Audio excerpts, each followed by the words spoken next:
Hello learners, welcomes you all on our YouTube channel success with economics. आज इस video में 2020 का हमने सैटरडे स्टार्ट किया हुआ है। इसका नेक्स्ट पार्ट हम करेंगे पार्ट 2, जिसमें 4 मार्क्स के क्वेश्चन होंगे एंड 6 मार्क्स के क्वेश्चन होंगे।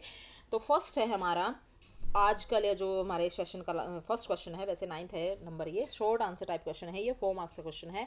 तो केंद्रीय समस्याएं बतानी है, what to produce, how to produce and for whom to produce, आप इनके एक्सप्लेन कर सकते हो 4 नंबर में। उसके बाद है कुल आय, औसत आय और सीमांत आय, यानी कि TR, AR, MR, इसको आप विद डायग्राम एक्सप्लेन कर सकते हैं। यहाँ पर देखो लिखा नहीं हुआ कि इनका आपने डायग्राम बना के दिखाना, बट रिलेशन तो इनका डायग्राम से ही बनेगा। ये जो दो डायग्राम इकट्ठे कि ये टोटल रिवेन्यू है, टोटल रिवेन्यू जहाँ मैक्सिमम होता है वहीं पर मार्जिनल रिवेन्यू 0 होता है। ये ऐसे इसमें से निकालेंगे हम इसको। मैं एक बार दोबारा बना देती हूँ। ये देखिए,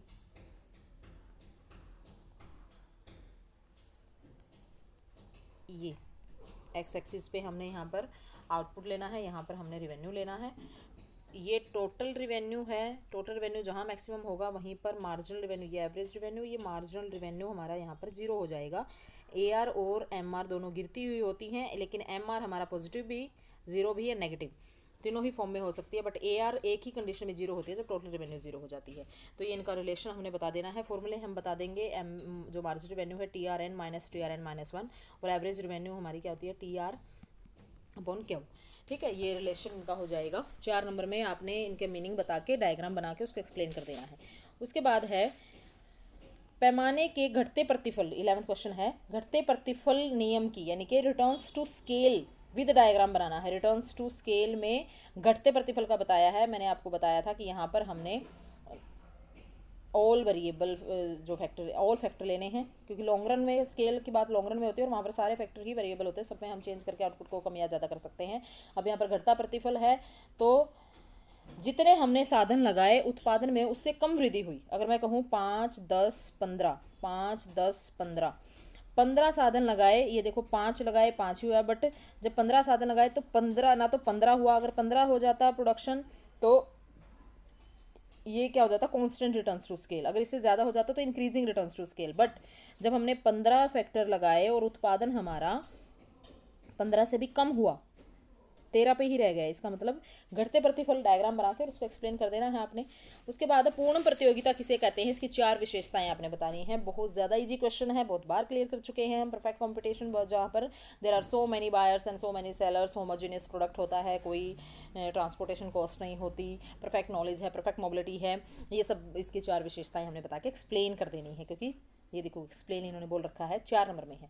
उसके बाद मांग वक्र का ढलान ऋणात्मक क्यों होता है। पहले आप बताएंगे कि डिमांड कर्व, यानी कि लॉ ऑफ डिमांड जब हम करते हैं तो प्राइस ज़्यादा डिमांड कम, प्राइस ज़्यादा डिमांड कम, नेगेटिव रिलेशन होता है, प्राइस कम डिमांड ज़्यादा, there is negative relationship between price and demand.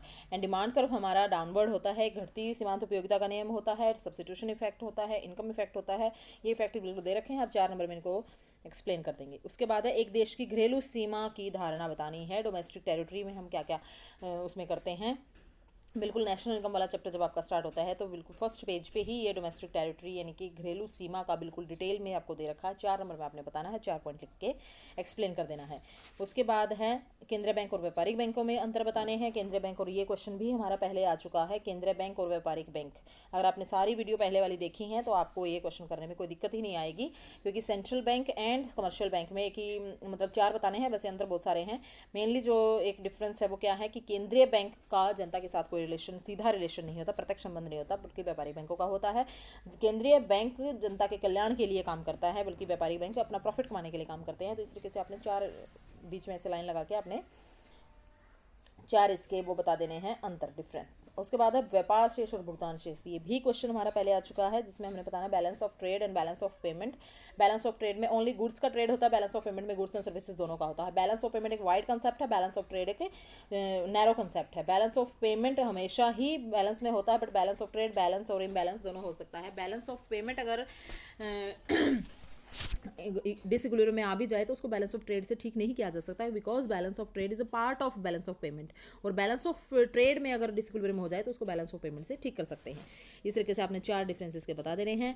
Next है 6 नंबर का क्वेश्चन है, बट आप ये देखिए इसमें पार्टीशन कर रखा है कि मांग की कीमत लॉज किसे कहते हैं, यानी कि 2 नंबर में सिर्फ आपने पहले मीनिंग बताना है इसका, आपने पी अपॉन क्या हो इंटू डेल्टा क्या हो अपॉन डेल्टा पी, ये फॉर्मूला भी बता देना है, और इसके मापने की कुल व्यय विधि, ये बिल्कुल अगर आप प्लेलिस्ट में जाएंगे और वहाँ पर डिमांड वाली सीरीज आप हमारी देखेंगे तो टोटल एक्सपेंडिचर बहुत अच्छे से एक्सप्लेन कर रखा है, डायग्राम हाथ से ऐसे बना के दिखा रखा है, तो आप वो डायग्राम वहाँ से उसकी व्याख्या पूरी करनी है, एक्सप्लेन उसको करना है, तो आपने मीनिंग लिखना है कुल व्यय विधि, और फिर उसको टेबल के थ्रू और फिर डायग्राम के थ्रू आपने बना के एक्सप्लेन करना है।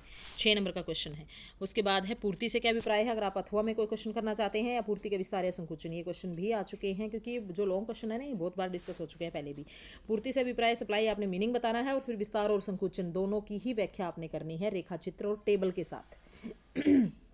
वैसे मैं कंसंट्रेशन ये कॉन्ट्रैक्शन एंड एक्सटेंशन आपको बता देती हूँ, ओनली प्राइस में चेंज होने की वजह से अदर फैक्टर्स जो रिमेन्स कांस्टेंट होते हैं, यानी कि कांस्टेंट रहेंगे बाकी factor, demand is the function of price, price of related good, income, government policies, weather, there are so many factor which affect demand but या विच अफेक्ट सप्लाई, बट यहाँ पर हमने सिर्फ कॉन्ट्रैक्शन एंड एक्सटेंशन की बात करनी है, जिसमें ओनली प्राइस में चेंज होने की वजह से मूवमेंट होएगी सप्लाई कर्व में, और सप्लाई कर्व हमारा कैसा होता है, अपवर्ड स्लोपिंग होता है, प्राइस और सप्लाई का पॉजिटिव रिलेशन होता है।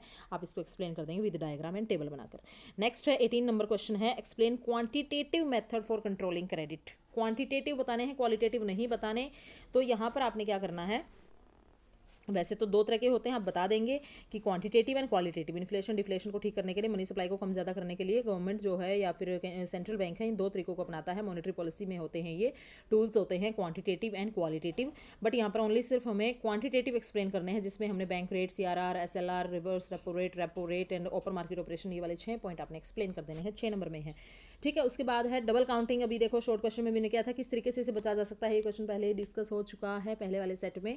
डबल काउंटिंग क्या है, इसकी वजह से ओवर एस्टिमेटेड हो जाती है हमारी नेशनल इनकम। 6 नंबर में आपने एक्सप्लेन करना है इसको, और इसको कैसे इससे दूर हो सकते हैं हम। ठीक है, और उसके बाद है मोनोपोली एंड मोनोपोलिस्ट।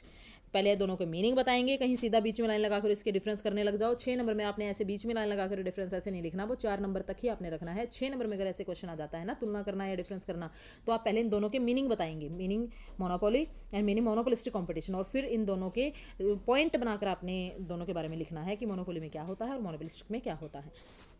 उसके बाद अगर आपने अथवा में क्वेश्चन करना है तो यहाँ पर नेशनल इनकम को काउंट करना है, और सिर्फ यहाँ पर पूछा हुआ है राष्ट्रीय आय ज्ञात करनी है। तो राष्ट्रीय आय ज्ञात करनी है, जब भी ऐसे सिंपल बात आ जाती है नेशनल इनकम में काउंट करो, तो एट फैक्टर कॉस्ट निकालते हैं जब कुछ नहीं कह रखा होता।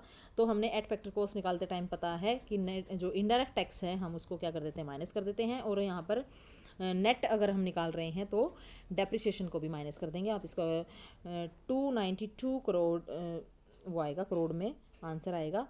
जिसका भी ठीक आए आप प्लीज़ मुझे कमेंट बॉक्स में बताना। उसके बाद ये कंप्लीट है हमारा। प्लीज़ आप ये वीडियो, आई होप आपको पसंद आई होगी। Please like and share this video. Thank you very much.